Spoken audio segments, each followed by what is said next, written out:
So today we are going to be recording this seminar. So if anybody would prefer to keep their camera turned off, please feel free to do that. We have two speakers, Helton and Jenny, and I'll leave them to introduce themselves in a few minutes. And they are going to present for about 30 to 35 minutes. And then we will open the floor for questions, discussion. And I understand, Helton and Jenny, that this is a relatively new paper that you're presenting today. So you're very much looking forward to feedback and engagement from the attendees. So without further ado, I'll hand over to our two speakers, Helton and Jenny. Hi, thank you. Do you want to say who you are, Helton, for everyone? Yeah, Jenny. So hello, everybody. My name is Helton Levy. I am senior lecturer in digital and visual media at CDM. So I'm here to talk with Jenny on our paper, Feeling Unwanted. So Jenny, go ahead. Yes, so I'm Jenny Harding. I'm Professor of Media and Culture in the School of Computing and Digital Media with Helton, and we both teach in Media and Communications. So it's really great of you to come along and join us in thinking about our paper. Now I'm just going to see if I can move the slides. Oh, where is it? Ah, yes. There okay. we go. Did you do it or did I do it? I did it, no worries. Oh, okay. All right.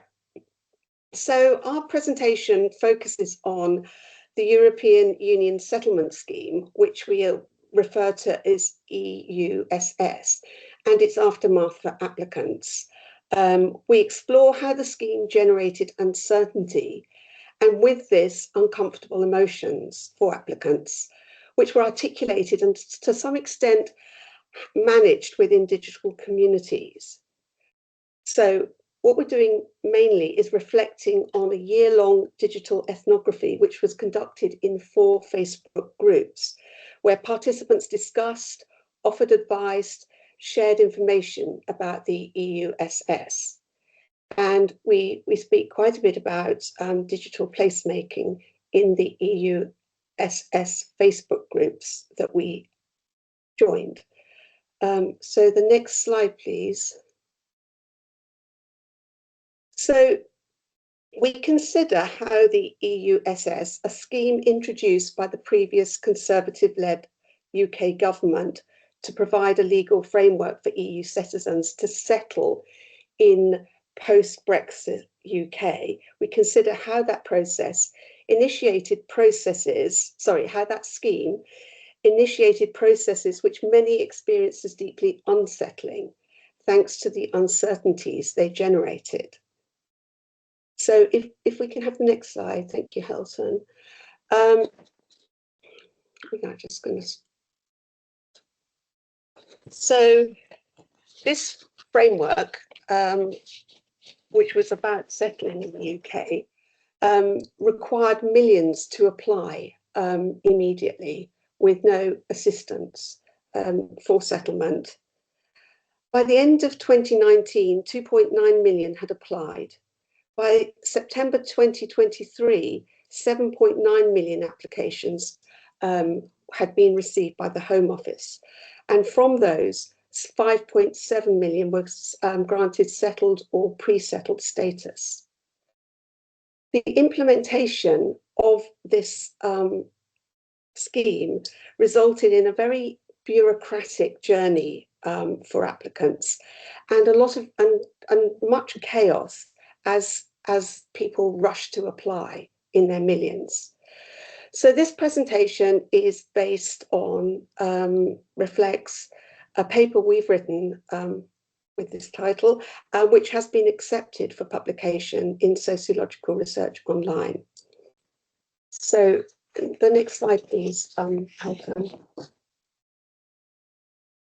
Yeah, just a second. There we go. Okay, so navigating the scheme has been a challenging experience for applicants. It's been plagued by errors, delays, lack of news following application, and in some instances, loss of rights. Ironically, the first advertisements for the scheme emphasised the ease and security of the application process, with a strong focus on the automatic mobile phone results that would come. But digital inequalities meant that some people were unable to access and use the computerized system. And also, the media coverage around particular cases helped to create public narratives of uncertainty during the early years of the scheme. At its most extreme, uncertainties in these stories highlighted acute insecurities surrounding displacement, loss of rights, and deportations. Numerous individual cases focused on visa mistakes, invalidation of confirmed settled statuses, consequent job loss, and many threats of deportation. Okay, can we have the next one, please? Numerous issues have been identified, or problems with the EUSS by various scholars. And a few of them are mentioned on this slide. Thomas, for example, suggests it was the best or worst of times, really indicating that it was a variable experience for migrants, dependent very much on individual affordances. So it worked well for some people in some circumstances from some countries, but didn't go at all well for others. And in particular, the backdrop of Windrush, which set very clear benchmark for how undesirable migrants can become, or how they can be forgotten by the Home Office. And Quill noted continuity in government discourses that link migration to crime or racialized difference. There were more issues, but you know, this has been much discussed, and continuities have been identified with previous migrant experiences. So can we have the next one, please? Okay, so the aims of our study were to understand how interactions on Facebook create community and foreground issues encountered by EUSS applicants. Also to examine how digital communities create spaces where uncertainties are handled collaboratively and emotionally, and how both uncertainties and emotions are relationally constituted. And we also aim to explore digital placemaking in these particular Facebook groups. Okay, and so we have the next slide, research questions. So the questions we were seeking to address were these. How has the EUSS affected applicants beyond the legalistic sphere? How have digital communities addressed issues emerging from the EUSS application processes? How is uncertainty expressed in these groups? How do text and images create an effective atmosphere? And what socio-spatial and power dynamics emerge from digital communities? So I think we want to now just mention sort of that's framing what we did. We want to say a little bit more about the concepts that we deployed in our research and analysis, and also our methodology, which is the sort of core of really what we're wanting to talk about today. So the concepts that we were particularly interested in, we found useful in trying to understand Facebook communities and their interactions, were uncertainty, hope, and digital placemaking. So I'll say a little bit about uncertainty and hope, and Helton's going to come in with discussion on digital placemaking.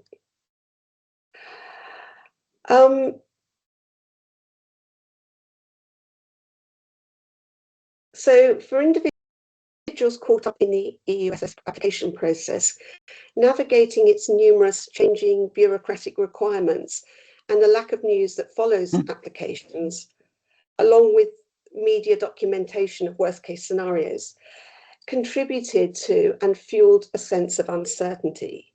And we felt that this might take quite a toll, emotionally speaking, on applicants. We saw some evidence of this. Now, uncertainty is to a varying degree omnipresent in everyday life for most people. But it has attracted interest from scholars in recent years as a sort of sociological entity. And recent scholarship has stressed that institutions, groups, and interactions are part of how uncertainty might be dealt with in a more collaborative way. And we're interested in that in terms of our research. Hope is another thing which has also been studied quite a bit recently, often thought about in terms of sort of temporal relationships and agency. And the approach that we sort of drew on and how we're seeing hope in this context of our research is that it's orientated and signaled by the temporal relationship between present experience and future aspirations. That although for some people this might signal a lack of agency because the hoped for future is structurally and institutionally constrained and brings a lot of uncertainty too. However, others have argued, and this is what we've taken up this particular approach, is that hope can also hope can bring about uncertainty. It can be associated with lack of agency, but it can also be constitutive of agency as people use hope as a resource for coping with the present, the here and now, and the difficulties that it presents, and imagine ways of acting in the future. But to sum up our position, if that wasn't too confusing, we're seeing hope as an emotional investment in the EUSS and digital communities, which is dynamic and implicated in the process of becoming, and something which is inherently relational and institutionally shaped. Okay, so the next one, please. Oh, yeah, that's yours. I think this is, yeah, that's me, Harley. Yeah. There you go. Thanks very much, Jenny. So just to link with your discussion on hope, right? So how do we visualize hope? So our trajectory in this project was to start with the groups themselves. Like our first step was to look for charities, for groups who are working with EUSS applicants.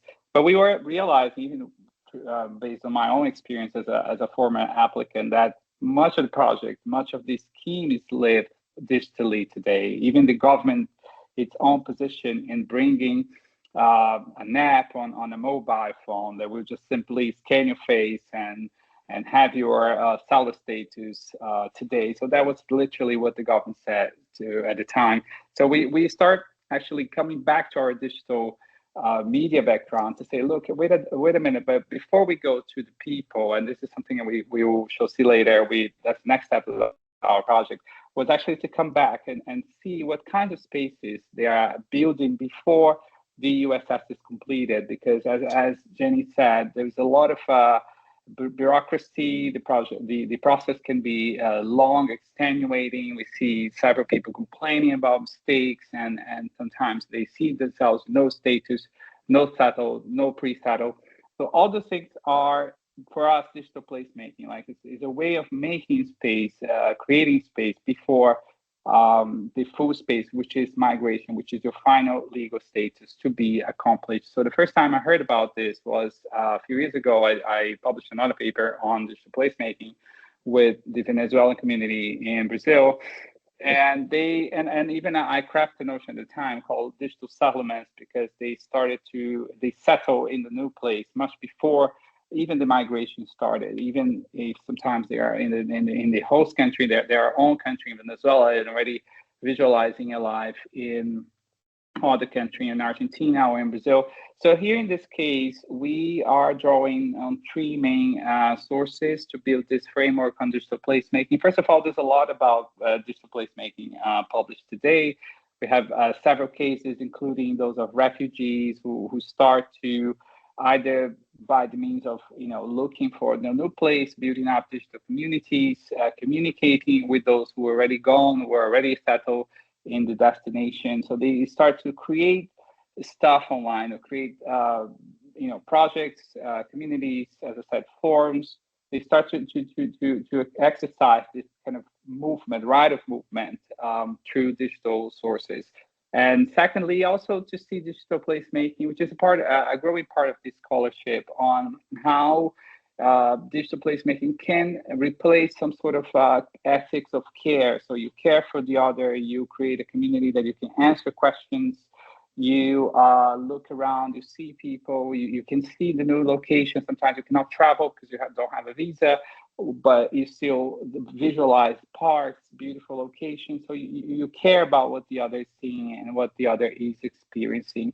And third, we are also drawing on a paper on anchoring and embedding by Chris Marlett and Ryan from 2022, which are two very interesting notions to us in terms of, okay, so we have the digital place, so the place was made, or people are building community, but how and what is the function of that place to that particular cohort for those who are applying for the EUSS?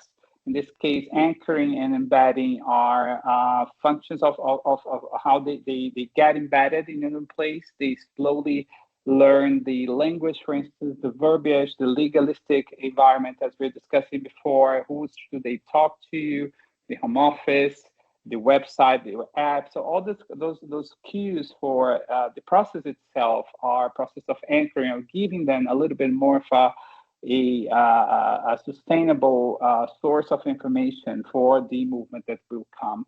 So we're expecting to see those three functions, those three roles for digital placemaking in those digital Facebook digital communities. As I said, we started analyzing in charities, but a lot of what we are seeing were already online. So I say, well, why should not we discuss digital placemaking instead of going first to collect more and more interviews, which we will probably do on the next step. So what we decided to do was a digital ethnography, which is quite used. Well, we use a method in anthropology. I don't think it's is any secret anymore. So it's quite a well used tool for, especially to analyze digital forums, social media pages. We proposed a 12-month observation of those four biggest EUSS groups. So we started first locating one, then we started locating the second, the third, the fourth. Was a kind of a snowballing identification of those communities. So as to exactly to track what was happening there. And I think we had a lot of hesitation, especially regarding consent, that we needed to do that. So we first asked for authorization. Those are four communities that are closed. They are not necessarily widely available, most of them. We had to apply for becoming a member. Then we explain our purpose. Then we, so it was a very slow, gradual process to achieving that kind of trust, to be in the community, observing all those threads, all those conversations. So eventually we had over 5,000 conversations that we scraped. So we transformed those conversations into data, which is quite of some sociological friends. They feel, oh my God, are you doing this? But in digital media, that's how we study communities. We had images as well. Many of them, they communicate through image making, either selfies, photos, and many media. Some media are kind of more pre-formatted on Facebook, and cards that you produce yourself, Facebook produce as you place some text. So all those materials, they base our analysis, as I should discuss my analysis in the future. But we were asking questions regarding what are the bases of those rituals? What exactly are they doing by, for example, posting a news piece, or sharing a link, or creating a trail of testimonials and people telling about today I went to the Home Office and that happened to me. So there's a lot to see and to read through those conversations, which could not really be assessed only literally or only by the text of it. So we employed some digital tools like computer vision, for instance, was quite instrumental to see through those 4,000 images and create patterns in those images to see what exactly is standing out. For instance, the text inside the images, what are those texts that are actually telling us, what was more prevalent when people, or for instance, the color of photos, why the colors are the same. Because if you say we place just a finger into one picture or another picture, that this is not necessarily, there's a bit of cherry picking if you do that. So in media, we generally collect it in mass collection of data, and then we analyze by the means of using tools and computer analysis for that reason. So those are the groups we approached. It are 4 groups, over 110,000 people involved. There's a lot of people, diverse people in the sense of several applicants. As you can imagine, there's several needs, several affordances. There are different orientations within those groups. Some of them are more inclined to activism. Others are more inclined to more kind of advice seeking, sometimes even commercial basis, or consultants or lawyers or solicitors are actually asking people, or sometimes even steering doubts to get those people to consult with them to make them some sort of appointment. So there's several needs. I don't think this is the need. We don't need to go through this now, but there's just needless to say that it's quite a vast amalgam of applicants and the reasons why they're on Facebook, the reasons why those communities are created were different. One community was based on charity, a very famous charity. They are actually an advocacy group today. Other is from a different, was undisclosed purpose. Another one is from members of a certain lobbying group. So they are quite diverse. So I don't want to suggest otherwise. I want to suggest that they are the same. So another question that we had as we are writing this paper was, how do we present ideas on digital placemaking? There's a lot, as I said, there's a lot published regarding several needs, artistic, activists, and many others users of digital placemaking for migrants and immigrants in general. But here we try to answer this, but actually looking at functional aspects of that place, of that digital place, or looking into 3 different areas: actors, social spatial dynamics, and power relations. So there are 3 of them. They were the object of our analysis, especially what is the bare minimum for space to be inclusive. For instance, you need actors, you need basic social dynamics, people, everyone feels included, or your questions are answered, or you have the support that you need, or is there any kind of power relations? What kinds of hierarchies are born out of such a diverse group of applicants? And those applicants, some of them, they're not in the UK, and some of them they even told us, namely, as some of the interactions we had with them, that they were not even applying at all for the EUSS. They were just there because of some other undisclosed reasons. So we wanted to bring that forward to make sure that we were characterizing the space that we are studying at the time without actually idealizing as or creating a stereotype that all digital groups are the same for EUSS applicants, and we should not also generalize why they're there. And some people are applying, some of them are just creating this advice seeking, advice giving environment. So it was a quite a complex environment to be in, but at the same time, those are the aspects that we believe that they should be taken into account as we analyzed all the material that we collected eventually. So now I'm going to talk a little bit about the results. I think I will call Jenny down the line to discuss more of the emotional aspects, dynamics, but those results are basically split by the self-presentation, who are the actors, the social spatial dynamics that I just mentioned. So how do we analyze what happens there, who responds to whom, and what kinds of questions are asked in such spaces, and what is the role of the images. So if any, are images helping people to communicate things that we are not reading through the messages and to the text they are writing every day on Facebook. So here, first of all, talking about the actors, I believe the actors are, as already anticipated, they are quite diverse. But one thing that sets them apart is programmed by Facebook. So Facebook has this kind of a reward program that as much as you engage, as many things you post, you receive some sort of a promotion, like a tag called top contributors or all-time contributors. So all those tags are ways of symbolically giving you some sort of relevance in case you're participating into a forum or in the chat room, that you can, do more and more. You're going to receive all the things.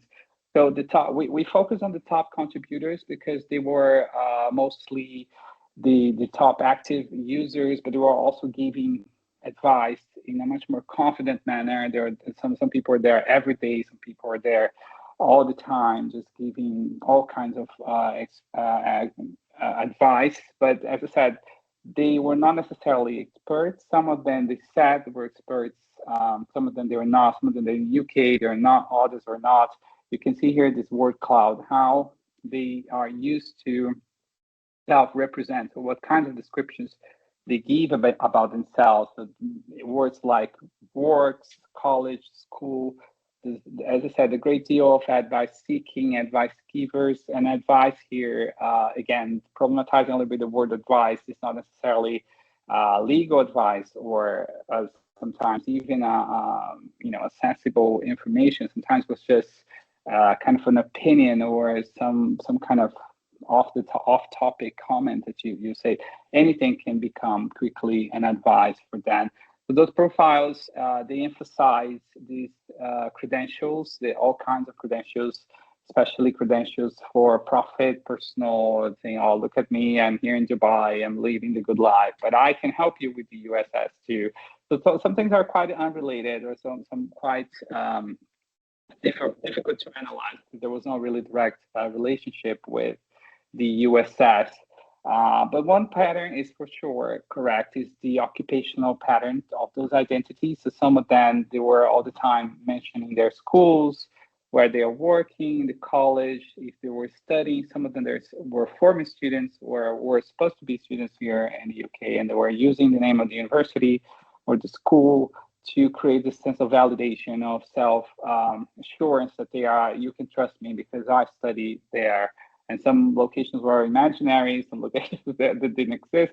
So you can see that amongst over 2,700 views that we collected, there's a lot of performance in terms of what Goffman said, and we gave a brief discussion on Goffman's self-presentation in daily life and how symbolically those roles, they come to occupy a certain role to create this in this environment, this kind of reliability, the sense of appearance or manner that what we would have in real life, we have in the same space, the sense of being highly occupied person. No, I'm not here because I don't have anything to do, but I'm here because I wanted to help you. I'm so important, so I need to tell you this particular trick for you to succeed at the EUSS.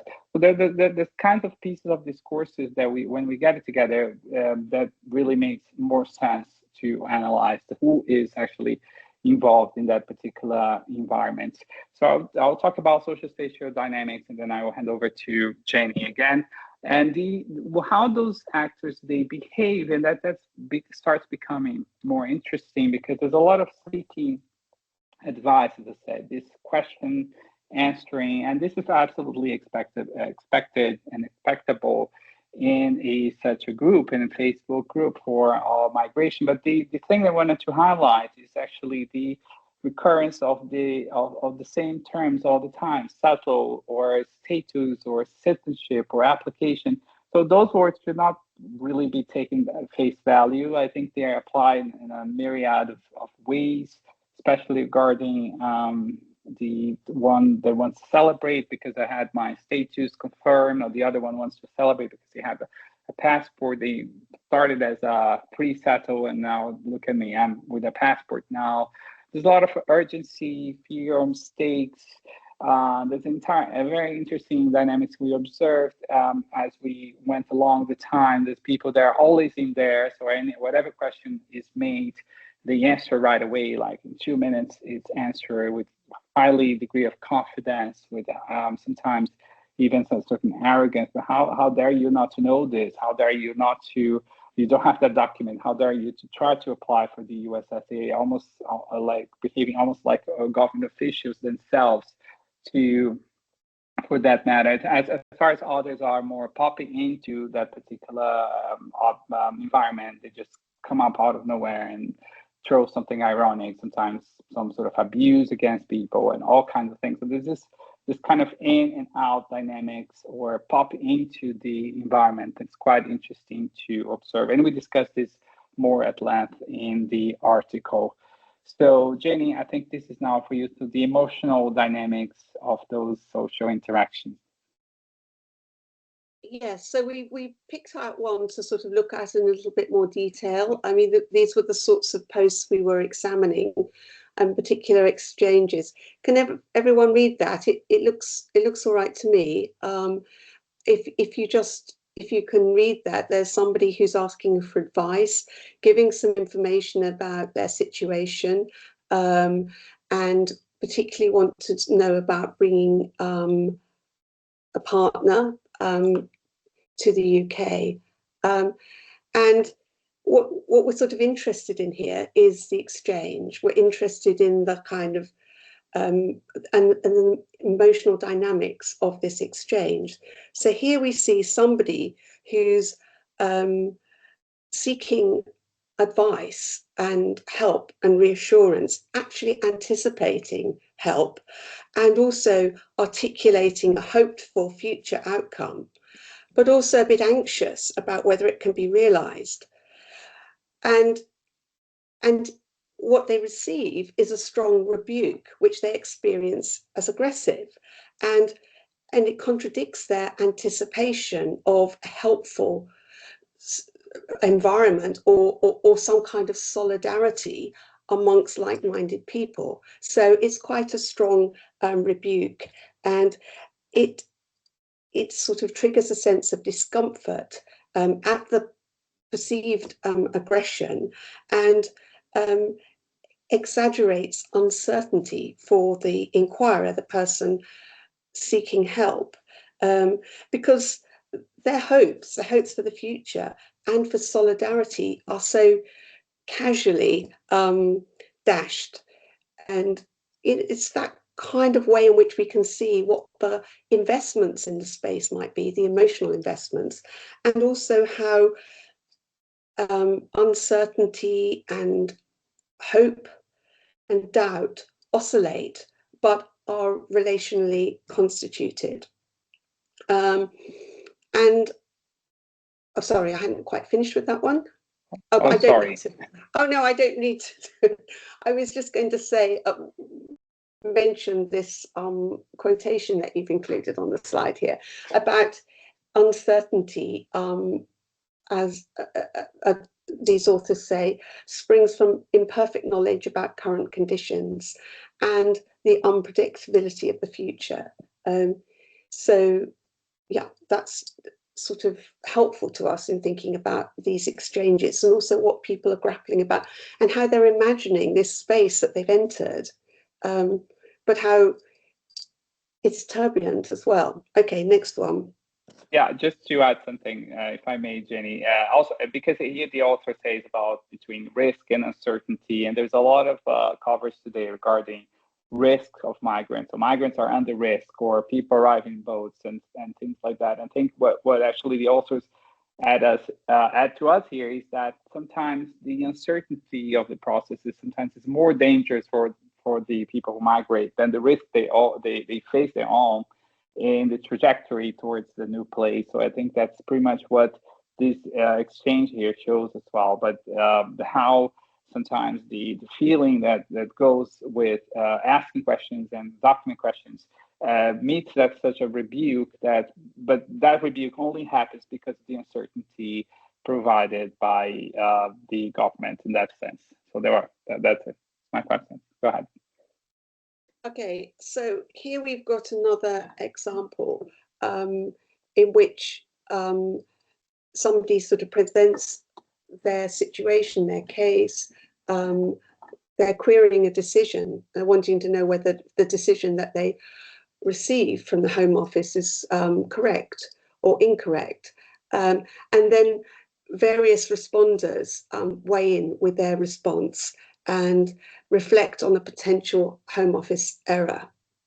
And in this case and other similar cases, the threads and their replies reveal a confrontational tone that sometimes is adopted by users, and how power relations are sort of constituted or related to people's unfamiliarity or their familiarity or unfamiliarity with the application process, and different sort of empathy that we see for the case involved. So sometimes there's a sense of hostility, or sometimes a sense of empathy. This case shows that that people interpreting uncertainty may or may not take the applicant's side. Depending on the applicant's fluency in the process, users may rush to point out Home Office shortcomings and invite the user to appeal against the result. Or, on the other hand, they might embark on criticism of the family involved. And these exchanges imply that power is exercised through demonstrating approval and support and sort of bolstering a situation, but based on emotional factors. So overall, we found that users side with those cases that prioritise obtaining passports and status guarantees, and that they dismiss those who do not demonstrate resilience during the process. And some adopt a corrective tone towards users' non-compliance, which echoes the government's hardline stance. So in some ways, some exchanges embed the government's line as much as fomenting solidarity amongst what could be a group of like-minded users. And I think that was evident in this previous case on the previous slide, where people are looking for, expecting relations of solidarity, which they sometimes find but don't always find. And sometimes they encounter hostility and echoes of Home Office discourse. Okay, so the next one, please. Okay, so in this slide, we're just looking a little bit at how we dealt with some of the visual data that we collected. So we found in looking at posts and participating in groups that when users posted questions about the EUSS, they frequently transformed their text into a banner or colourful image with text. And whilst that sort of approach and looking at that might be a bit limiting, they do show the sort of colourful renderings of personal pictures, certificates, screenshots, protest photographs, show sensorial and emotional properties that we were interested in. And users create a space where images serve as a mechanism for emotionally connecting with a vast amount of application evidence. So we're sort of reading in this sort of emotional quality to these kind of postings. And all sorts of things occur, such as pictures which are intended to celebrate or memorialize events or stages in the process, or they might encourage others involved in the process, or they might morph politicians. So in the example, I'll just say a little bit about the example here. So in the example shown here, somebody who we've called Brian, is following the path to citizenship, but he's still awaiting an update on the progress of his application. So in this posting, he conveys a sense of being in limbo and enduring a heightened stress of living with uncertainty, whilst also quietly nurturing hope. His text follows a pattern of vivid colour and images. His chosen imagery, 2 emojis and elements from nature, juxtapose an effective state of hanging on, attempting to stay calm and waiting for a hopeful future, as the expressionless emojis express being unimpressed. At the same time, pastel colours, pale yellows, greens, blues and reds, and a depiction of flora and fauna evoke at first a sense of spring, beginnings, lightness, opening, flourishing, and hence optimism. Well, that's how we read it. And this example helps us illustrate an alternation between certainty and uncertainty when users seek to represent their experiences through visual resources. And somebody else is coming in. And the use of emojis and pre-formatted templates can convey more agency in navigating uncertainty in the broader context of the creativity that people can express in digital placemaking. I think that's all with that one. Yeah, so I can take from here, Jenny. So it's really nice, this detail that Jenny just mentioned regarding more qualitative reading of the image, because we see clearly those contrasting moods between being upset at the same time you're in a platform designed for you to be happy. So all those banners have pre-formatted, confectionery and images and butterflies and colors.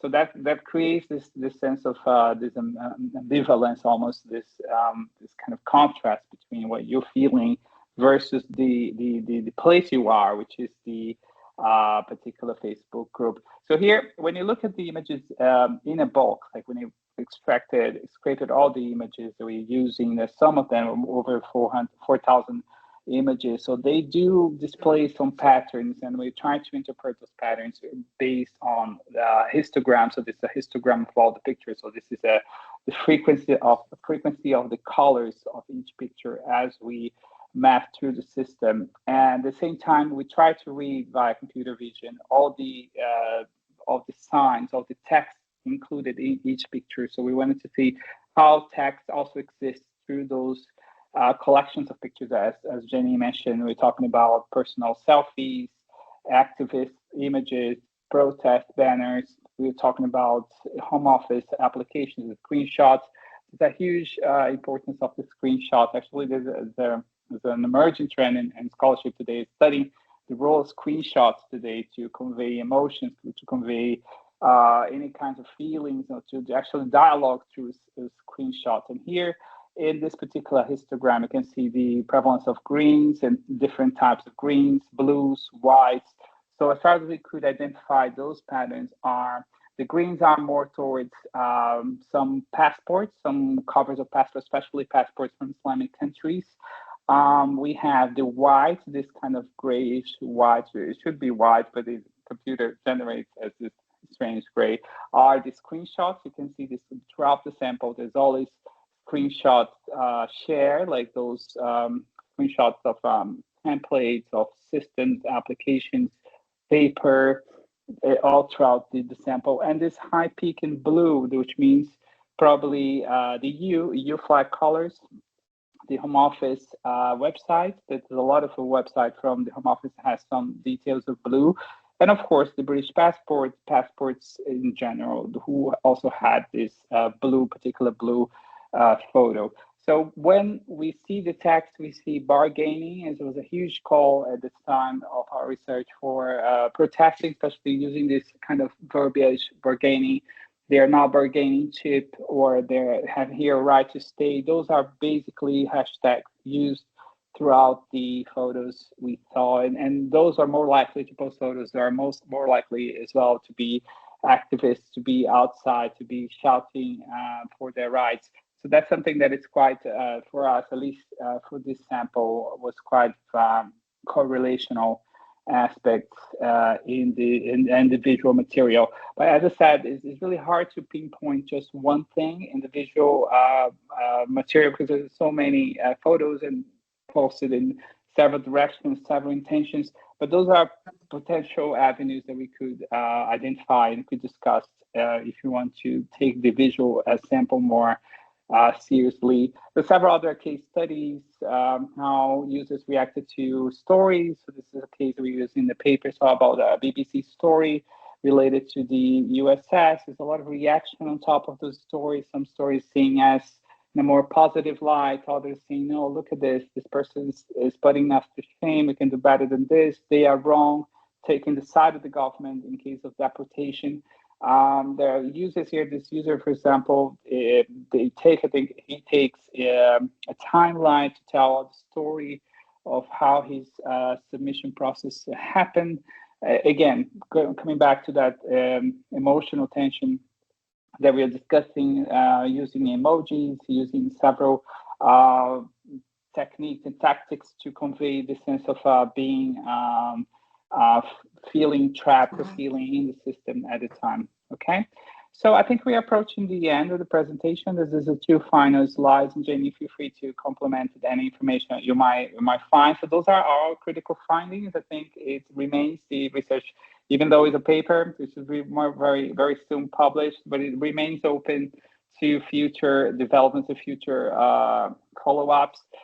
First of all, that the language of uncertainty that we're discussing in the beginning remains incomplete. I think it's quite a difficult thing to assume the EUSS has had the same impact on everyone. I think nobody thinks it has. There's several other populations who cannot afford the process, who cannot afford applying for the process, who cannot even have any kind of right that they should have, but they cannot prove the right. So this is quite an incomplete process of engaging with several complexities that still exist in the process of seeing and hearing applicants on the EUSS. So we're not assuming we are seeing everyone. We're assuming we are hearing a part of them that they can't afford all this problematic bureaucracy and application process. About digital placemaking, I think we have we have to surmise here is more about the anchoring and embedding. There's a lot of simulations, a lot of accommodation regarding language. So several translators we found along the way, advice givers, opinion leaders. So I don't think those actors' action is necessarily negative as we might intend sometimes. I think there's a lot of positivity and positive impact on what they offer to those communities. Digital placemaking remains a kind of interesting idea to see, to check. I think especially when we talk about this collective negotiation of uncertainty. So my uncertainty, I leverage that against your uncertainty. No, you are in a worse situation. I'm in the worst situation. So we start comparing this precarious state of being where you're applying for something that seems to be so elusive. And actually, we expected that in a migrant-based group, in a place made to share questions and answers. But the real question to us was, why are they feeling like this, right? So why do we feel so much of this tension of evidencing all the time, proving, I prove I have this paper, you prove I have that paper. So why not just share, for example, what you're feeling or receiving some sort of solidarity? And that's when the idea of feeling unwanted came, because we were trying to grab some cues, some idea that could actually encapsulate what we are seeing, and to explain to some extent why there's so much tension regarding inside those groups, and why don't they treat each other better, for instance, or they are now more sympathetic to each other. And I think that this can be the reflection of the program itself, generated uncertainties, this kind of permanent media coverage, and highlighting problems, highlighting their own deficiencies, and actually proving the damage made to many families who saw themselves, risking deportation, risking erasing decades of life in the UK, and just because of papers, because of a particular compliance program. So, Jenny, do you have anything to add here? Like, I think is our final, our last slide. I think. Anything else?